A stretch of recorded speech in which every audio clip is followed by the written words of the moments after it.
We're born in the moonlight. Ain't no fair to say. Can't breathe in the sunlight.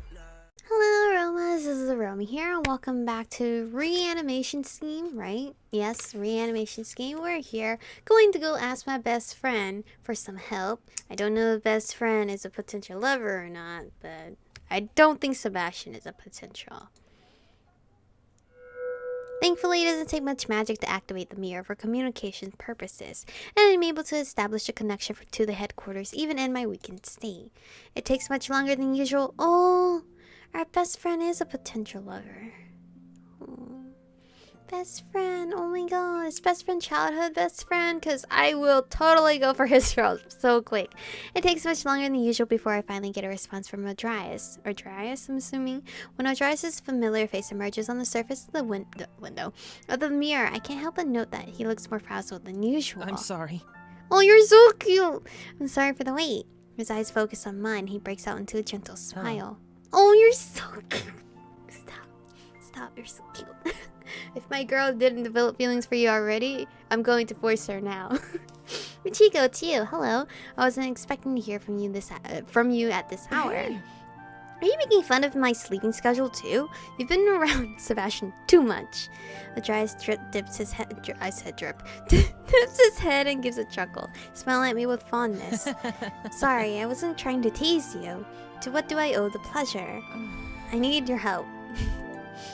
Ziana, you would not believe what just happened. I almost died. Aldi. I almost died, Aldi. Aldi? That's your... Or I'll die. I'm assuming it's Aldi. Aldi was... It was an inch away from death's embrace.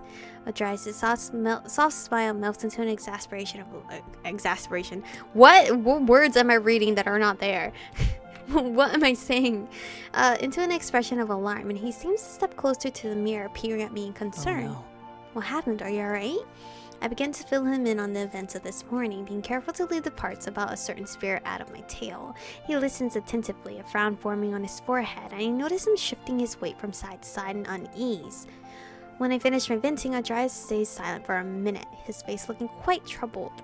Eventually, he offers me a small smile with a gentle shake of his head. You have had quite an eventful morning, haven't you? One that I'd much rather go without. This is why I never wake up early. I'm sorry. Sorry, Michiko, but I'm afraid I won't be able to help with your problem. You see, you're not the only one experiencing difficulties and oddities with the spirit summoning spell. While I didn't experience any danger, I haven't been able to summon a single spirit since last night. One of my eyebrows shoot up in surprise. That's not what I expected at all. What in the name of Ziana? Really? What's happening? Oh, I'm guessing Ziana. The word Ziana is like how I say, oh my god. Okay, that's what I'm assuming. Adrias. I'm so bad at names. Can main character please say his name so I can hear it? Spreads his arms in front of him in a helpless gesture. I don't know. That's what I'm trying to find out. I'm sorry. No, it's not your fault. I knew it was unlikely you'd know anything about the situation, but I figured I'd give it a shot anyway. I flash him a reassuring smile to set him at ease, which he returns, but it doesn't quite reach his eyes. I haven't been able to get in contact with the headquarters in the past hour either. That's odd. I was talking to one of the mages from the headquarters about my promotion application earlier this morning. Well, a normal workday was just started half an hour ago. Perhaps we aren't the only ones experiencing problems with summoning spirits, so the headquarters have their hands full with the reanimators reporting these issues as they discover them. Well, there goes any chances of hearing back from them about my possible promotion today. I guess. I'll head to the headquarters to see what's the situation there. Yes. Yeah, that sounds like a good... Wait, don't tell them what happened to me. Oh. But Michiko, I think it would help them to know... No. Look here, if they hear that I almost died from my spirit summoning spell, I'll never be able to live that down, and you know I'm trying to secure that promotion at work. This would reflect so badly on me. There's a reason I approached you and not the headquarters. I mean... But it wasn't your fault. Aldi. I mean, you say Aldi. but you won't say his actual name so I can actually say it. It doesn't matter, Aldi. It doesn't matter. Aldi, please. I trust you. Don't let me down now. I clasped my hands together and went my eyes, giving him my best pleading look. His resolve visibly wavers, and then his face softens as he gives a quick jerk of his head in agreement. What she just did reminds me of my friend my friend John. We were all talking on Discord, and he tried to use this pleading face emoji that I'm popping right here against me when that's my emoji that I constantly use in group chat. Can't do that to me, bro. He was trying to make me get him pancakes using my, I'm saying my because nobody else in the group chat uses it, but that emoji is my favorite emoji of all time. So I guess. alright, I guess I'll keep you out of it. Thank Oh, you're blushing. How cute. Thank you. You're the best, Aldi. Adrius shakes his head with a low laugh. I'll head out now. I'll let you know if I hear anything. Meanwhile, please get some rest. Michiko, you had a difficult morning. Right. I'll see you later then. Didn't my girl already rest though? Oh, I guess she needs more rest because her stamina's gone. Remember, don't repeat my incident to anyone else. Adrius bids me farewell after promising to keep my secret once more, and we both end the communication spell. Well then, Adrius may not have been able to help me with my problem, but at least I heard some useful news. It's good to know that I'm not the only one affected by this strange issue. Nothing I can do but wait for more news from Adrius or the headquarters. Perfect! I finally have a foolproof reason to take a break from work. Dragging my tired feet behind me, I turn to leave the room for my comfortable bed that is calling my name upstairs. Watch out! My path. Whoa! The fuck? My path is abruptly interrupted by a flying potion bottle which soars through the air before landing right next to my desk and shattering into tiny pieces. The puddle of liquid starts spreading slowly, creeping towards my feet. I can only stare wordlessly and then twist my head around to shift my gaze to the spirit responsible, who has apparently embraced his new status as a non-living being and is pursuing a career in being a poltergeist? Oops. That's so cute. He just came out the corner. Sorry, my hand slipped. I'll clean that up later. Hey, Michiko, these potions look really interesting. What do they do? Can I try? I took a deep breath, holding it for a moment before letting it rush out of me in a loud exhale. Ignoring Tori entirely, I continue my path towards my bedroom. I'm going back to sleep. I'll figure this out tomorrow somehow. But for now, I deserve some rest. Oh, shit. Oh, Sebastian, come on. I need some sleep. I'm obviously yawning a whole lot in real life. Wake up, Michiko. I said wake up. I pulled upright in my bed, my eyes flying open. What? What is it? What's the matter? Is it an earthquake, a tornado? Are we dying? My mind's still fuzzy from being rudely pulled out of my sleep. I can barely process what's happening. Of course not. Shut up before you jinx us and bring a natural disaster upon us. Wait. Nobody's dying. Well, then why'd you wake me? My alertness fades away at the realization that there is an actual emergency that requires my attention. Exhaustion and sleeping creep up on me again, and I fall backwards onto bed, pulling the covers up to my chin. I'm so sorry, I keep yawning, Jesus. Good night, Sebastian. No! The cold air attacks my body as my blanket disappears, causing me to flinch. I open my eyes to glare up at Sebastian, who's towering over my bed with a scowl. Ziana. Is a girl not allowed to sleep? What do you want? Do you know what time it is? It's almost midnight. You've slept the entire day away, Michiko. Look here. It's not like there's any work to do with that whole mess going on. How can you even sleep so peacefully after everything that happened? Aren't you concerned at all? I groan and try to roll away from him, but he grabs my arm to make sure I can't escape. Peering at him through eyelids that are barely cracked open, I let out a loud yawn. I'll deal with take care of it. Nothing I can do but wait for him to get back to me. Sebastian gives me a look full of disdain and exasperation. It looks like he wants to launch into another round of scolding, but doesn't even know where to begin.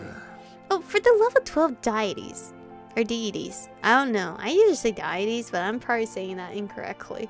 No, Michiko, you can't just sit here and wait for everyone else to solve your problems for you. He pulls my pillow out from beneath my head and throws it across the room. Watching it soar through the air, I stretch my arms as far as possible, desperately trying to retrieve my pillow but failing to reach it. Hey. Joke's on you, Sebastian. I actually don't use my pillow to sleep sometimes. Come on.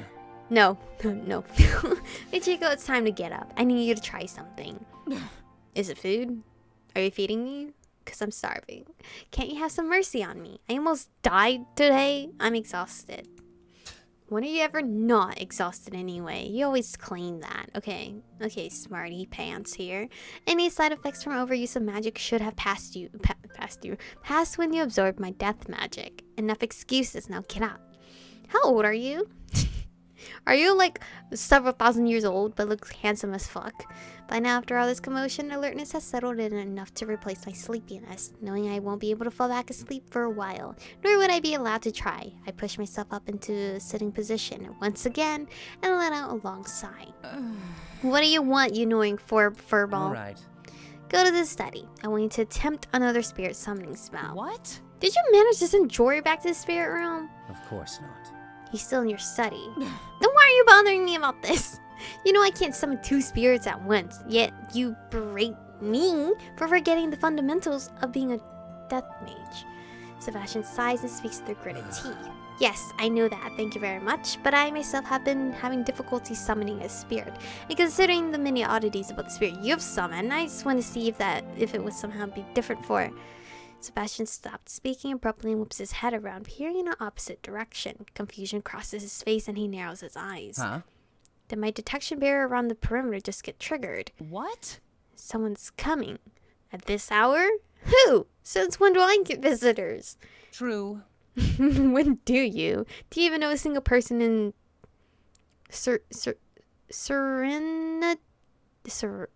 What? Sri... Nodney?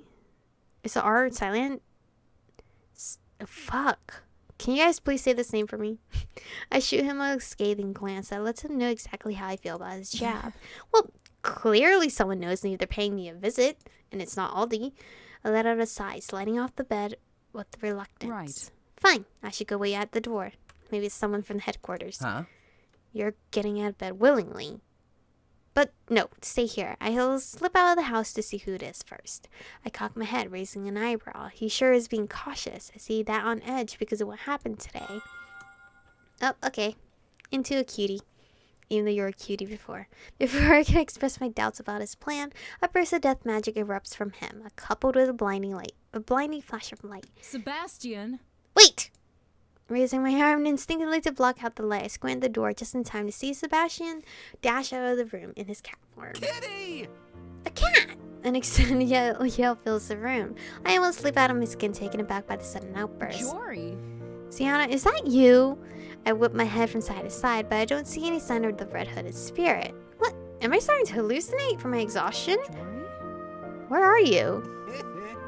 Can't find me, I'm right here. Before my very eyes, a faint figure appears bit by bit. It grows more solid and vivid by the moment, until finally I see Jory's excited face before mine. What in the name of Ziana? What the fuck? Did you just use magic? Jory doesn't seem to notice my shock. He points in the direction where Sebastian disappears, his eyes wide as saucers. Golly gallops! Was that your friend? Sebastian? Golly gallops, he's a cat. He kinda... What's that word called? Right, yeah, it's taking shapeshift. Is he really a cat? How does he do that? Golly gallops, I'm so glad I decided to wander around the house to look for him. I was just about to walk into the room and lo and behold, I see him disappear with the cat left in his place instead. Golly gallops, I can hardly believe this. This is amazing. I don't even have time to further ponder this startling discovery as I'm slapped in the face by a more pressing problem. Sebastian accidentally exposed a secret in front of Jory. Well, I have no choice. I can only deny it till my last breath. No. You must be mistaken. I do own a cat, which is probably what you saw earlier, but it's most definitely not Sebastian. Out of the corner of my eye, I catch sight of Sebastian's pile of clothes in the spot where he had shapeshift. Wait, he's naked now? Inching as discreetly as possible towards him, I kicked him under my bed in swift movement. Huh? Really? Then where did Sebastian go? Well... He was so impatient to get the door that he teleported. I winced inwardly as I lied through my teeth, hoping that Jory's lack of knowledge about magic will allow him to believe my words. Jory tilts his head at me, pursing his lips, but doesn't object further. I heave a sigh of relief, thinking I've convinced him, but he suddenly lets out a chuckle. Is this shape-shifting supposed to be a secret? No problem. I'll keep my lips sealed. Okay. He winks at me and flashes me a grin and reassurance, but I don't feel reassured at all. But this is where I'm actually going to stop for today's episode. We still have yet to meet two of our lover potentials. I really do not think Jory is a potential lover. I believe it's Aldi and the two others that we have not seen yet. But anyway, thank you guys for watching today's episode. Stay beautiful, and I'll see you guys in the next one.